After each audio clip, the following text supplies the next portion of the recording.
Ici Ben Moubamba.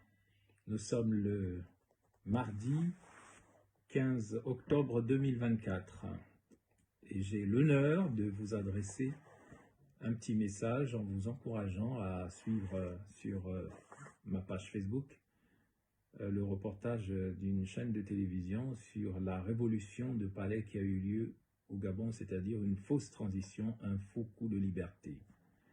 Alors je ne serai pas long, je tiens juste à vous signaler trois choses.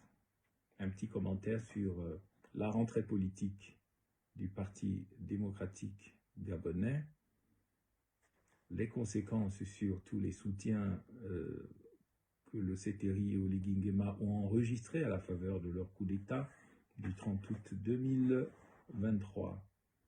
Et enfin, l'avenir du Gabon. Alors je vais aller très vite. Sur la rentrée politique du PDG, les choses sont claires. Il n'y a jamais eu de coup d'État ou de libération au Gabon. Ceux qui faisaient la politique de l'autruche, comme les églises catholiques, protestantes, éveillées, la société civile, la diaspora, et un certain nombre d'activistes comme Marcel Libama, député qui vient de dénoncer tout ce qui se passe à la faveur de la Constitution, tout le monde peut comprendre aujourd'hui que le 30 août 2023 était une manipulation du PDG et de la France-Afrique et du système Bongo. C'est Emmanuel Macron qui, lors de sa visite au Gabon en février-mars peut-être 2023, pendant que des acteurs politiques absolument manquant de lucidité faisaient des selfies avec Emmanuel Macron, le président français, au palais de la présidence de la République gabonaise. Palais, bon, c'est un grand mot, c'est pas un palais, c'est un super HLM hein, qui est bourré de marbre artificiel, mais ça, ce n'est pas un palais. Mais bref, en tout cas, c'est la résidence du président et ses bureaux. Pendant qu'on faisait des selfies dans ce bâtiment en février, à peu près, je crois, mars 2023, pendant que nous condamnions tout ça, Emmanuel Macron venait pour valider le coup d'État. Le coup d'État du 30 août 2023. Il a d'ailleurs eu l'accord des pays voisins, il a fait le tour. C'est comme ça que ça s'est passé. Donc maintenant, je voudrais demander à tous ces acteurs de la société civile gabonaise qui pensaient maintenant que leur tour est venu, jusqu'à inventer des cellules du Nord. C'est pour ça que je ne veux plus en parler. On sait désormais que la cellule du Nord est une tartufferie, c'est du n'importe quoi, ça ne veut rien dire. Parce que, comme nous l'avons démontré, le peuple Fan, c'est une micronation, ce n'est pas une ethnie, c'est un rassemblement de plein d'ethnies, les Ntoumou, les Boulou au Cameroun, les Ewondo, à Kokobich, on parle une autre langue, à Médouneux, un peu partout, à Bitam, en Mimboul. Voilà, donc on ne peut pas dire qu'aujourd'hui, Oligui Nguema, c'est le représentant de l'ethnie Fan, parce que l'ethnie Fan, c'est comme les Mienais, c'est comme les Mériais, ce n'est pas des ethnies. Ce sont des micronations composées de plusieurs ethnies. Maintenant, quand on parle de Ntoumou, c'est juste pour rappeler que Essonomengue, qui était un Ntoumou, qui est mort, qui défendait le Wellington, est maintenant remplacé par les Aoussa, par les Ewondo, par les Camerounais, les Ekans du Cameroun, du Tchad peut-être même, les Aoussa, eh bien, ainsi que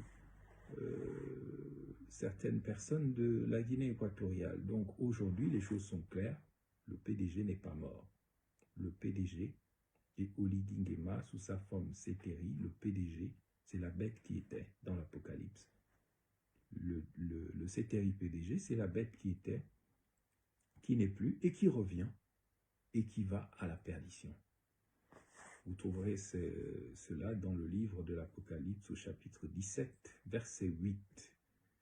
Donc, le PDG est toujours là. Chassons le PDG, ça ne s'est pas passé du tout. Aujourd'hui, on devrait chanter « Chassons la France-Afrique ».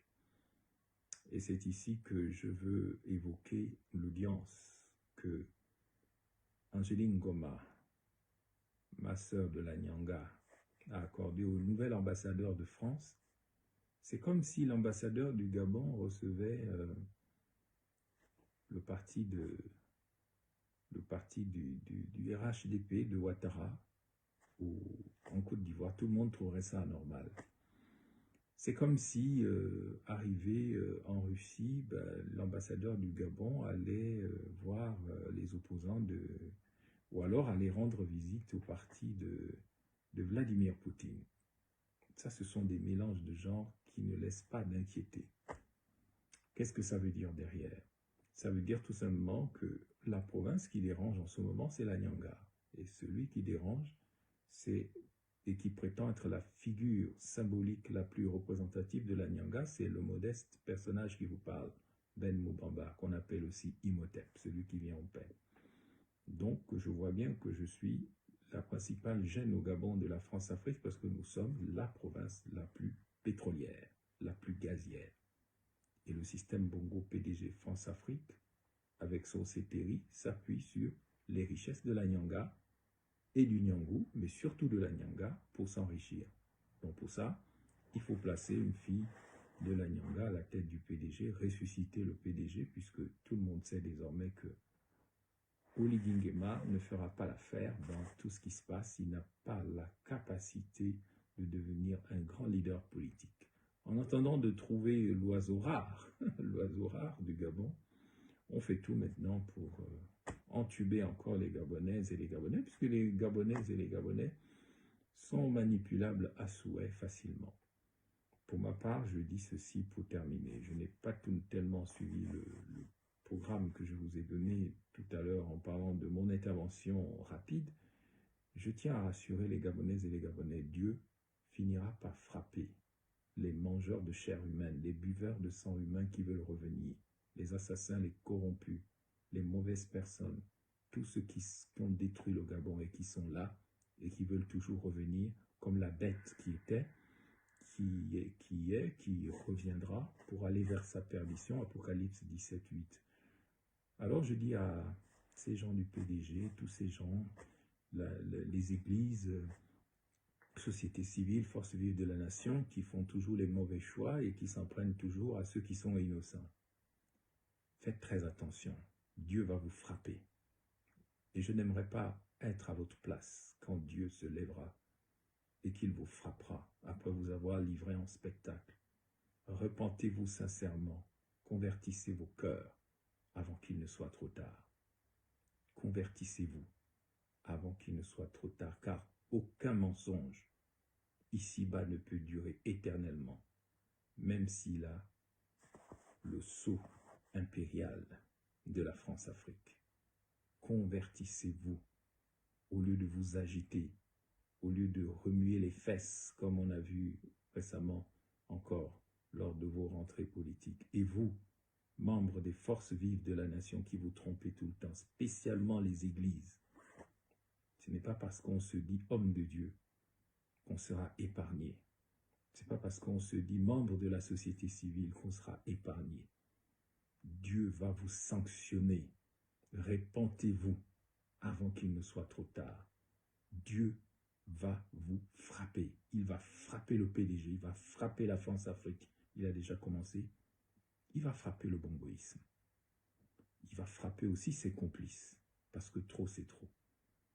Je ne sais pas trop ce que Dieu a comme idée derrière la tête, mais je vois un nuage lourd, une colère divine s'accumuler sur le Gabon. Répentez-vous. Si je me trompe, si Dieu n'est pas avec moi, que Dieu me sanctionne. Mais si Dieu est avec moi, qu'il vous sanctionne sévèrement, avec une très grande sévérité.